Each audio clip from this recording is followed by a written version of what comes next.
to our next speaker who's ready, who's been waiting, and extremely sorry to have kept you waiting, Mr. Daniel De Giorgio, for such a long time.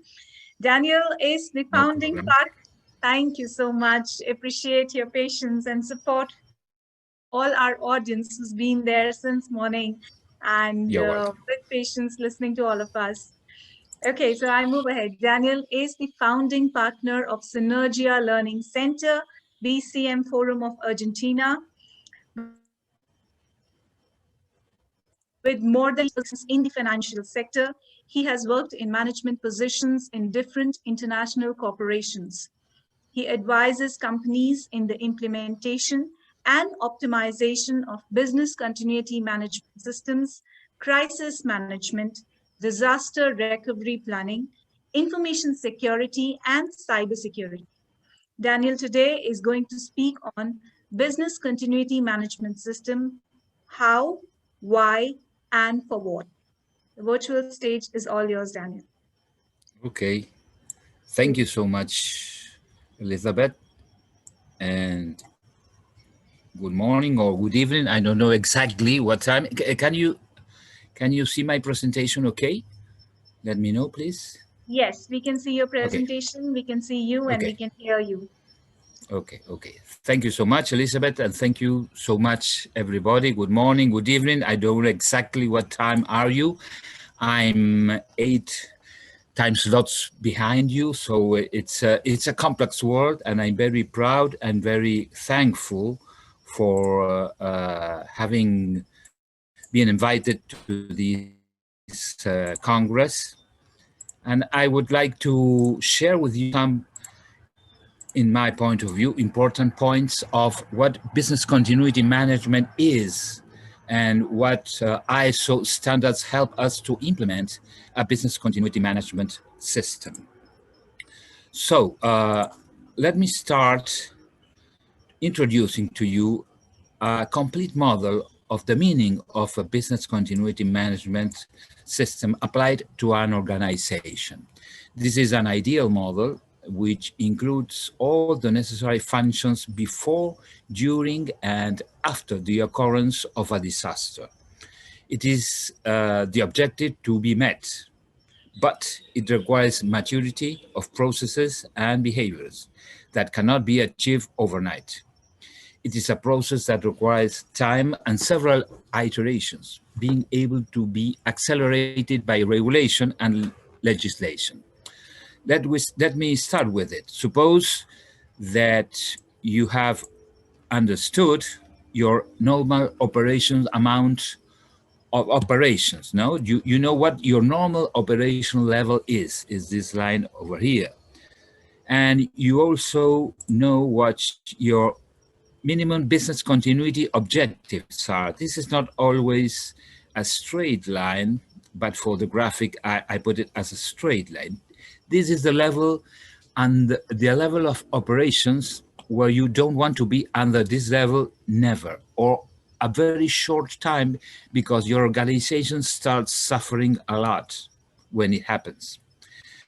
So then let's imagine a disrupted incident, not a server down, but a really incident that puts down our pens and we have to leave doing what we are doing and we have to start evacuating a building. Or imagine that we are in a building and we hear an explosion and power lights go off, and what happens? No, so our level of operations comes down dramatically, and they are coming down even down the minimum business continuity objective.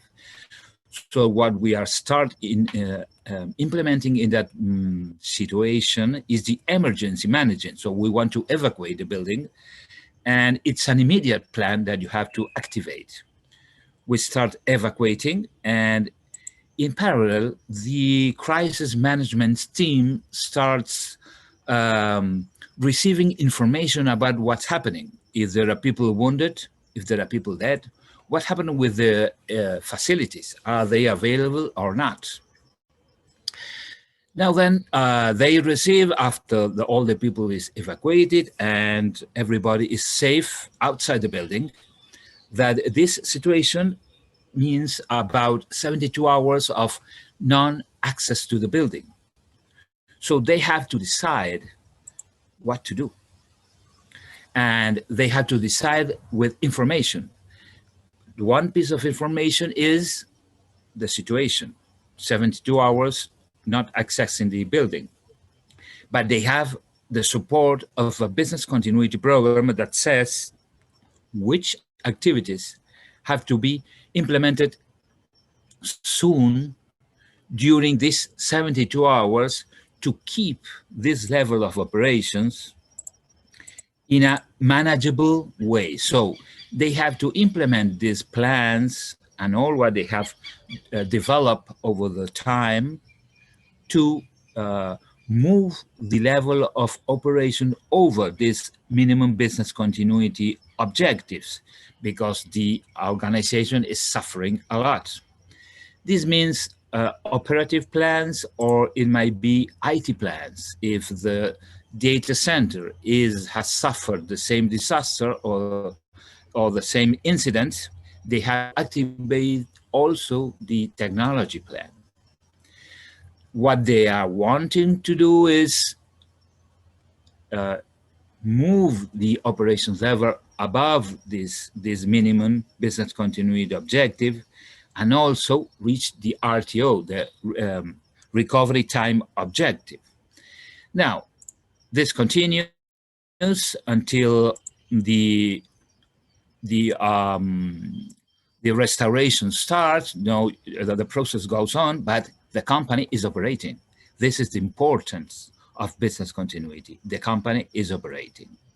We also have to work until we return to this famous normality or new normality. What is the level of operation that the company has to have again, has to achieve again, and business continuity has to help to the normal return, to return to the normal level of operation. As we say today, in COVID-19, we have to assist the companies to return to some level of normality.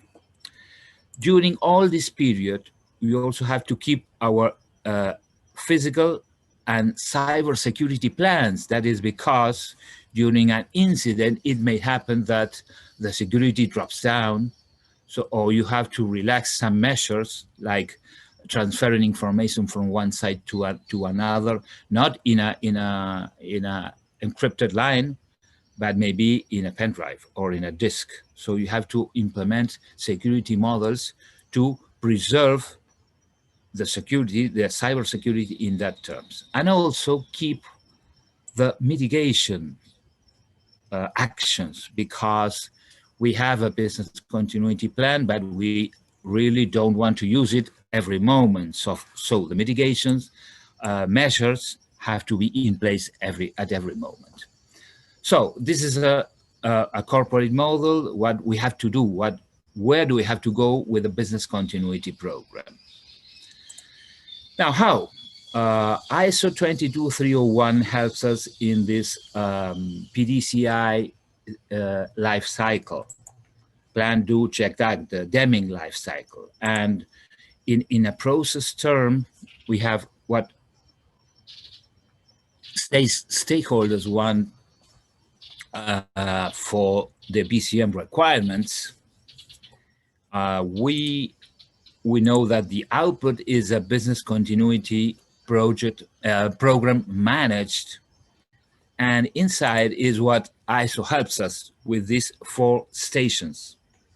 We plan to establish the management system, establish the policy, objectives, processes, procedures related to risk management and improvement of this business continuity to deliver results in line with the overall policies.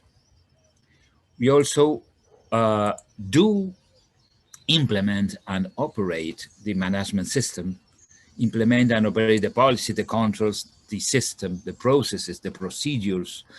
There, in this stage is where we work with the business impact analysis, the strategies, the plans, the exercise, this is the core of this business continuity management system.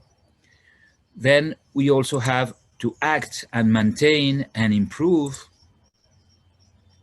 to carry out corrective actions and preventive measures based on the results of the internal audit and management review and indicators that helps us to manage.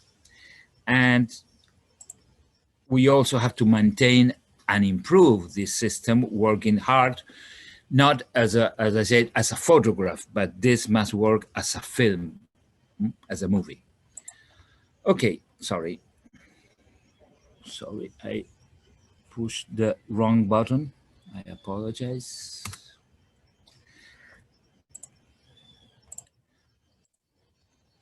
Now, please let me show you in this next slide how business continuity can interact and support other main practices, generating positive synergies in the organization and mainly optimizing efforts and costs. We have been hearing in the previous talks that human resources are very rare, and we don't have a lot of human resources. We don't have many people available to work on this. So we have to optimize efforts. And in this slide, I can show you, we have the cybersecurity risk today. I think today main threats in a company, the cybersecurity, the human-made threats. We also have the operation and risk and IT risk that involve this cybersecurity, mainly on the operative risk and inside the ERP, the enterprise risk management. And business continuity will assist this model with the plans, with resilience and crisis management, and also information security will help us with the information security management system, IT management system. And here's what I want to go.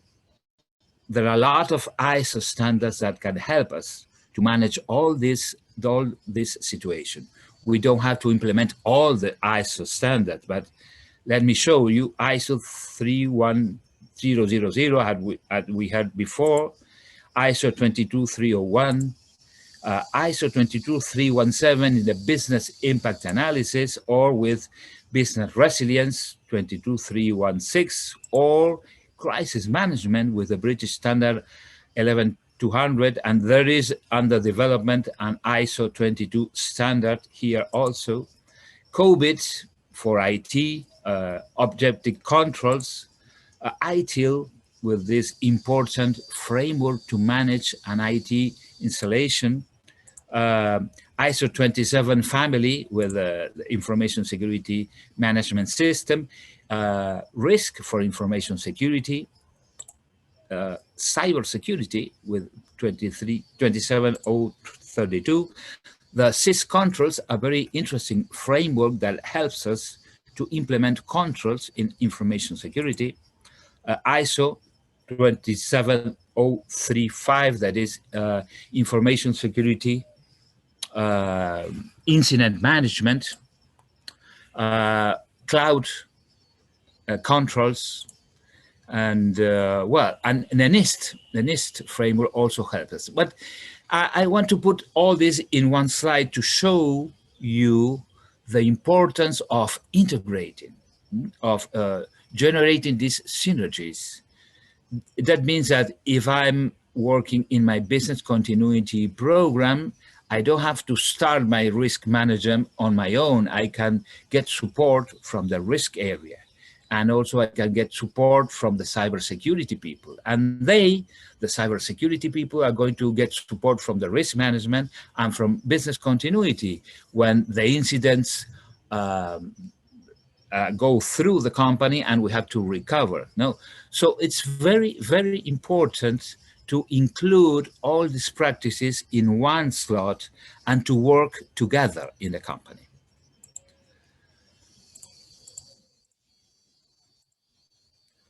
Why business continuity management? I want to very shortly show the main point is availability and recover capacity, of course. But if I have to explain in a few words to the senior management, why do we have to implement a business continuity management program? I may say, well, the market is important, the market conditions, the competitors. How are the competitors going to act if I have an incident and I'm go down? They're going to help me. They're going to push the fit on me.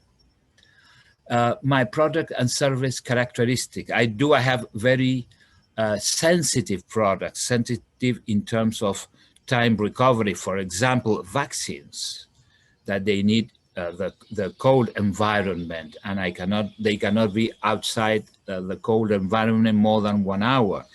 If that happens, I may lose a lot of money. So I have to have a strategy in case of power goes out. So the market is a very important part of this. Also, the loss prevention, people and goods, mainly people's business continuity. The main aspect is to prevent people, to support people.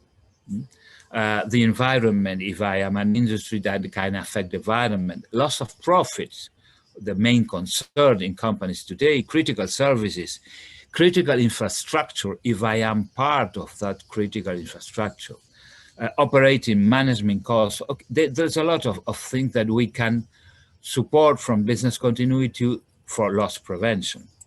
We can also help mainly in financial industries, image with shareholders and customers, reputation, competitive advantage. We have a very mature business continuity program. The other entity does not. So this is a competitive advantage for me. Morgan Stanley, Rick Rescola, somebody talk us about Rick Rescola, Morgan Stanley. They are the main in America business continuity leaders. The return over investment, to understand what I'm going to lose if a disrupted incident affects me. Credit rating, today is the cost of money. If I'm a not credible organization, the cost of money is going to be very high. Improvement, well, staff confidence. The people in my organization, I've heard a lot of people here talking about human resources, the confidence that the organization has a plan to survive in terms of organization. And sometimes efficiency and understanding of processes. When we are developing the business impact analysis, we analyze the process, and that may be an opportunity to understand efficiency in processes. We can also business resilience, loss of incomes, recovery capability, supply chain. If I am a member of that supply chain, or my supply chain, my vendors must also have a business continuity management program similar to what I have, because otherwise, if they are part of my critical processes, I will not be able to succeed. Geographic location, well, it's very important. What zone do you are? What happens? What natural disasters can happen in your zone? And regulatory and legal and compliance, mainly for financial industry, but not only. We have a lot of regulations in the financial industry that we have to achieve, but also every industry has contracts, has legal issues, has service level agreements. Okay, it's a lot of things that we can talk, but in short, making your organization predictable is an incalculable value that you can achieve with your business continuity program. So if I have to resume in one word, why business continuity management, I will say predictability.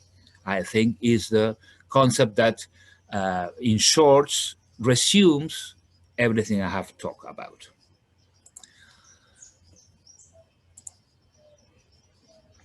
Now, very short again, which are the main components of a business continuity management system in a view of ISO 22301?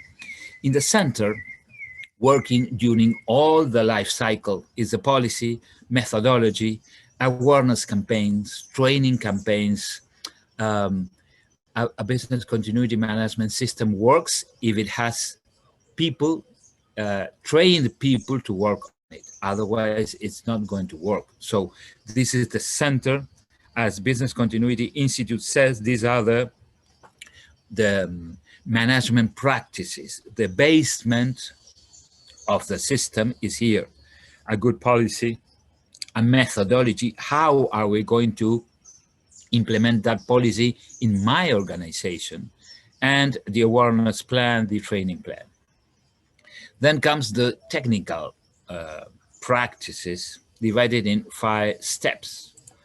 The first one is the analysis step, where you use mainly 2 important tools: the business impact analysis, the main tool for business continuity, mainly where you're going to get there the urgencies to recover, the RTO, the RPO, the recovery time objective, the recovery point objective, and the threat analysis. That it's a very good complement for us to understand what we which are our products and services, critical products and services, and what threats that products and services. So this is some framework called this the to know your organization in terms of what they do, products and services. The second step is the strategies.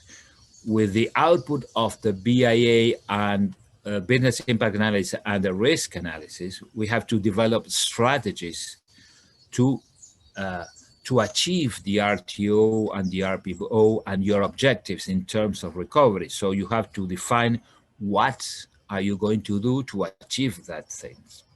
And also not only the strategies, but the mitigation strategies, not only the recovery strategies, but the mitigation strategies. And here it's very important to develop or to participate in a very strong incident response structure. Business continuity is part of that incident response structure. The third step is the plans, the procedures. Now, here you can find the emergency management plans, as we see in the first slide, the incident management, the crisis management, the crisis communication plans, and all our business continuity plans, the operational plans, the IT recovery plans. There we develop how to implement our strategies. The fourth step is exercising. To validate, BCI calls validate that step. You have to validate is your business impact analysis is correctly defined, is the strategies can achieve that RTO, if the plans are in a correct manner to run these strategies. Now while you exercise, and also is a good stage to develop teamwork, to develop awareness, to develop training. People that participate in an exercise will be involved in that exercise, not in a theoretical way, in a practical way. They have to put in place this. And the last, but not the least, as we used to say, the maintenance, to keep this system alive, to keep the system ready to be used when you need. So you need performance indicators, you need a revision, you need an internal audit process that helps us to understand what happens. We have some maturity levels, maturity framework that would help us to understand in what stage we are and to what stage do you want to go. So this is a very simple model, but the things that you have to implement in a business continuity program.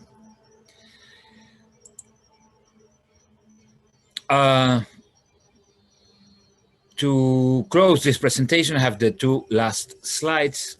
Let me mention some of the obstacles that we will surely face before or during the implementation of a business continuity program. The first, budget limitation. Money is everything. But sometimes budget, it's a good excuse to do nothing because you will need strong budget when you have to implement strategies. But to develop a business impact analysis, a risk analysis, of course, you are going to need people, trained people, but the main, the analysis is not so strong in terms of budget. But budget limitations is an obstacle. Lack of support from the senior management, lack of support of the people of the organization is going to be a very important obstacle to develop this program. Lack of awareness that is related with the support you don't believe that you need, that's not going to happen to me. We know what you have to do. I don't need your procedures. I know what I have to do.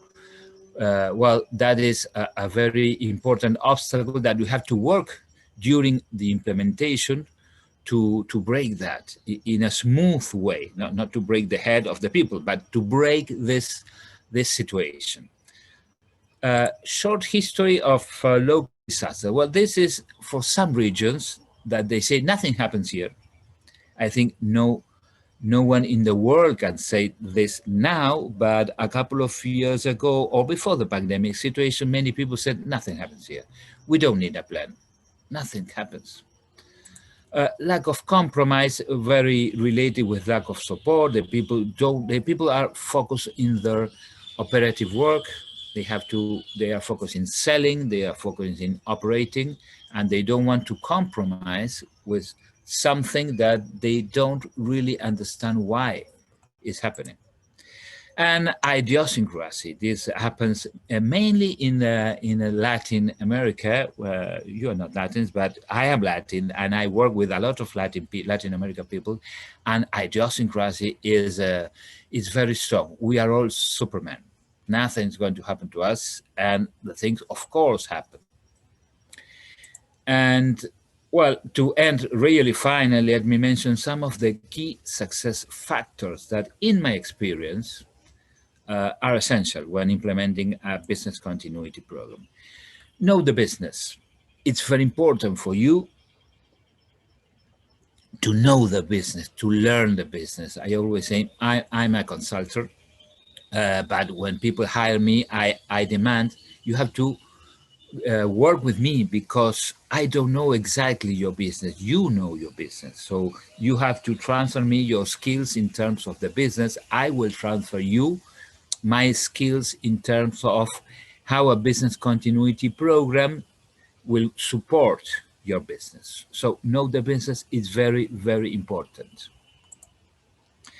Unconditional support from senior management. If senior management is not aligned with the business continuity program, the management system, it's going to be very difficult for you to go ahead with it because we are going to need not only money and budget support, but you're going to need support from critical people in the organization. And if the senior management doesn't tell them to collaborate, that is not going to happen.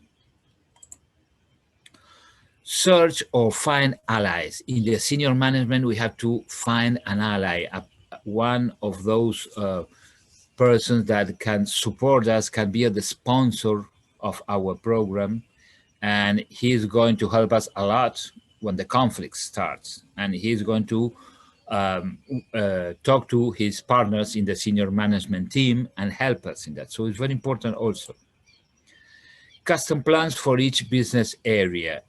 We know, and ISO says that you have to have templates, we have to have a methodology, a unique methodology, but you have to be elastic. You don't have to force people just to fill in a form. Business continuity is not filling a form, it's understanding what you need for your business and to develop strategies. So plans may vary, not the core of the plan or the structure, but what they need is going to be different depending of each business area. So be elastic.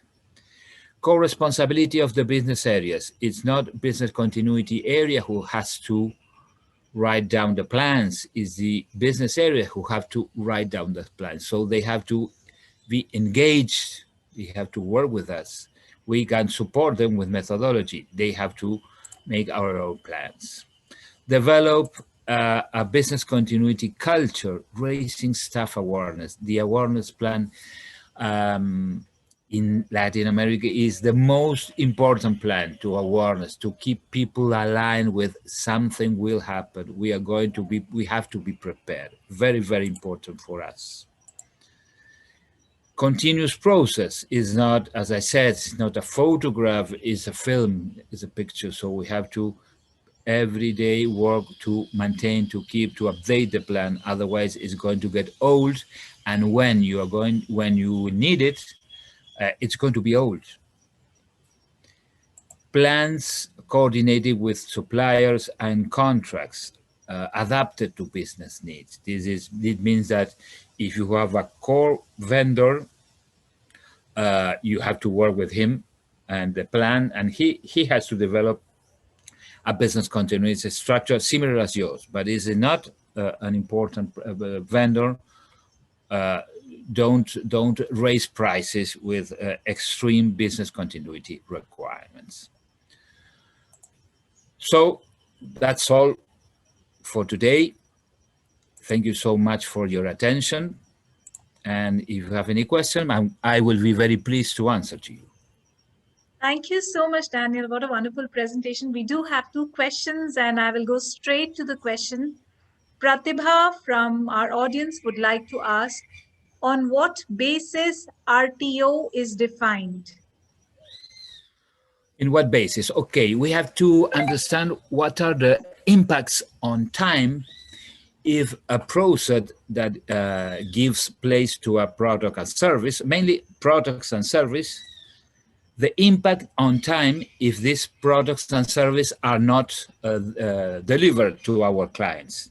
And what impacts do mainly we measure? It depends a lot from your industry, but you have to measure financial impacts, impacts on the customers, economic impacts, impacts on regulation, on the brand, but mainly the RTO is the exact, not exact, but the approximate time that you have to recover your process, keeping your organization safe in terms of not suffering so much. That is how you determine the RTO. I hope I've been clear in my answer. Thank you so much. I would suggest if Pratibha can write in the chat if she's been clear with the answer. She does have another question, and her question is, does recovery plan related to recovery at original location or any other location as well, like EOC?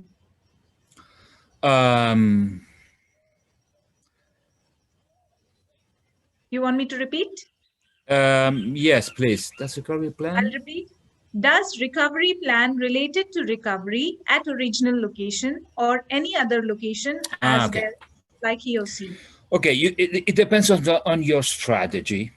You may have, it depends on your budget. It depends of of what strategy you have to recover. It's sometimes you have to recover at the original location. You have to return, but some companies have an active strategy, not only in IT but also in terms of facilities.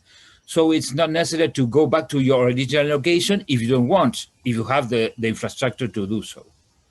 So it depends on your strategy mainly. Thank you. Thank you so much, Daniel. Predictability in a VUCA world is what BCMS takes you to by analyzing, strategizing, planning, exercising to validate, and finally to sustain, maintain what a